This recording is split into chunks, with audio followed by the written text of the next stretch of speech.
Hello বন্ধুরা, আপনাদের মধ্যে এমন অনেকেই আছেন যাদের ইচ্ছে থাকে যে আইআইটিতে অ্যাডমিশন হওয়ার, কিন্তু তারা জানে না যে কিভাবে অ্যাডমিশন হতে হয়, কি প্রসেস রয়েছে, কি কি স্টেপ আমাকে ফলো করতে হবে যাতে গিয়ে আমি আইআইটির মতো একটা বড় ইনস্টিটিউটে ইঞ্জিনিয়ারিং করার সুযোগ পাবো। আজকের ভিডিওটিতে আমরা এই স্টেপগুলো নিয়ে আলোচনা করব যে কিভাবে আপনি আইআইটিতে অ্যাডমিশন হতে পারবেন। প্রথমে যে পদ্ধতি অবলম্বন করতে হবে সেটা হচ্ছে উচ্চ মাধ্যমিক তো আপনাকে পাস করতেই হবে, সঙ্গে সায়েন্স ব্যাকগ্রাউন্ডে নিয়ে ফিজিক্স, কেমিস্ট্রি এবং ম্যাথামেটিক্স আপনার সাবজেক্ট হিসেবে থাকা বাধ্যতামূলক। তবে গিয়ে আপনি আইআইটির যে এন্ট্রান্স এক্সাম হয়ে থাকে সেটাতে আপনি বসতে পারবেন। 2 নম্বরে যে পয়েন্টের কথা বলবো সেটা হচ্ছে এনটিএ, ন্যাশনাল টেস্টিং এজেন্সি। এই এনটিএ দ্বারা একটা টেস্ট কন্ডাক্ট করানো হয়, সেটা হচ্ছে joint entrance main.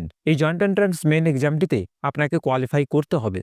Joint entrance main এক্সামটিতে যদি আপনারা কোয়ালিফাই করতে না পারেন তাহলে কিন্তু এরপরে যে স্টেপটা রয়েছে অর্থাৎ অ্যাডভান্স এক্সাম, সেটাতে আপনারা পৌঁছতে পারবেন না। 3 নম্বরে যে পয়েন্টের কথা বলবো সেটা হচ্ছে জয়েন্ট এন্ট্রান্স অ্যাডভান্স এক্সাম। এই জয়েন্ট এন্ট্রান্স অ্যাডভান্স এক্সামটিতে বসার জন্য আপনার যে যোগ্যতাটা লাগবে সেটা হচ্ছে জয়েন্ট এন্ট্রান্স মেনে আপনাকে কোয়ালিফাই করতে হবে। যদি আপনি মেন এক্সামেই কোয়ালিফাই না করতে পারেন তাহলে কিন্তু অ্যাডভান্সে আপনি সুযোগ পাবেন না বসার।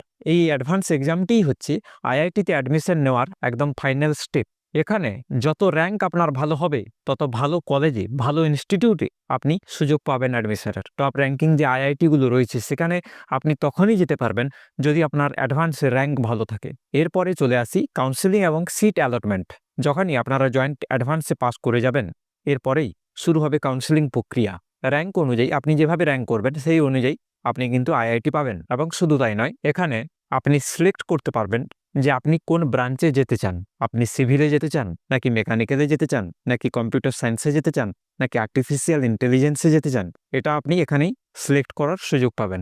এত কিছু বলার পরে সবথেকে গুরুত্বপূর্ণ কথাটাই চলে আসি, সেটা হচ্ছে কবে থেকে আইআইটির প্রিপারেশন শুরু করা উচিত। যদি সত্যি আপনি একজন সিরিয়াস ক্যান্ডিডেট হয়ে থাকেন, আপনি যদি সত্যি চান যে আমি আইআইটিতে অ্যাডমিশন নিতেই চাই, আইআইটি হচ্ছে আমার গোল, আমার লক্ষ্য, সব থেকে ভালো টাইম হচ্ছে ফাউন্ডেশন তৈরি করা 9 এবং 10 থেকে। যখনই আপনারা 9 ক্লাসে উঠবেন তখন থেকেই এই আইআইটির প্রিপারেশন শুরু করে দেওয়া উচিত। 9 এবং 10-এ আপনার ফাউন্ডেশনটা ক্লিয়ার হয়ে যাবে। 11-12-এ আপনাকে সিরিয়াস প্রিপারেশনটা করতে হবে। আপনার ফাউন্ডেশন ক্লিয়ার আছে, এরপরে 11-12 থেকে আপনি এমনভাবে প্রিপেয়ার হবেন যাতে এক চান্সে প্রথম ধাপেই আপনার আইআইটিতে অ্যাডমিশন হয়ে যায়। মেন এবং অ্যাডভান্স ক্লিয়ার করে আপনি আইআইটিতে চান্স পাবেন। আপনাকে সেভাবে প্রিপারেশন করতে হবে। তার জন্য সবথেকে ভালো টাইমিং হচ্ছে 9-10 থেকে ফাউন্ডেশন ব্যাচ শুরু করে দেওয়া। 3টে সাবজেক্ট, ম্যাথামেটিক্স, ফিজিক্স এবং কেমিস্ট্রি, এই 3টে সাবজেক্টের ওপর সবথেকে বেশি ফোকাস রাখতে হবে। সবসময় একটা কথা মাথায় রাখবেন যে আইআইটি কোনো মেধার পরীক্ষা নয়, আইআইটি হচ্ছে ধৈর্যের পরীক্ষা, আইআইটি হচ্ছে কনসিস্টেন্সির পরীক্ষা, আইআইটি হচ্ছে ডিসিপ্লিনের পরীক্ষা। এই 3টে যদি আপনার মধ্যে থেকে থাকে তবে অবশ্যই 100% আপনি আইআইটি ক্লিয়ার করতে পারবেন। বন্ধুরা, এই ছিল একটি ছোট্ট ইনফরমেশন যেটা আমার মনে হলো যে আপনাদের সঙ্গে শেয়ার করা উচিত। অনেক আমার ভাই বোনেরা রয়েছে যারা চায় যে আমি আইআইটিতে অ্যাডমিশন হতে চাই, তার সম্পূর্ণ প্রক্রিয়া একটা সংক্ষেপে আমি আপনাদের জানানোর চেষ্টা করলাম। ভিডিওটি যদি ভালো লাগে ভিডিওটিতে একটি লাইক করুন, শেয়ার করে দিন আপনার বন্ধু বান্ধব এবং ভাই বোনেদের সঙ্গে। আমি এই ধরনের education related, job related video বানাতে থাকি। আজকের মতো এখানে ভিডিওটি শেষ করলাম, দেখা হচ্ছে নেক্সট কোনো ভিডিওতে।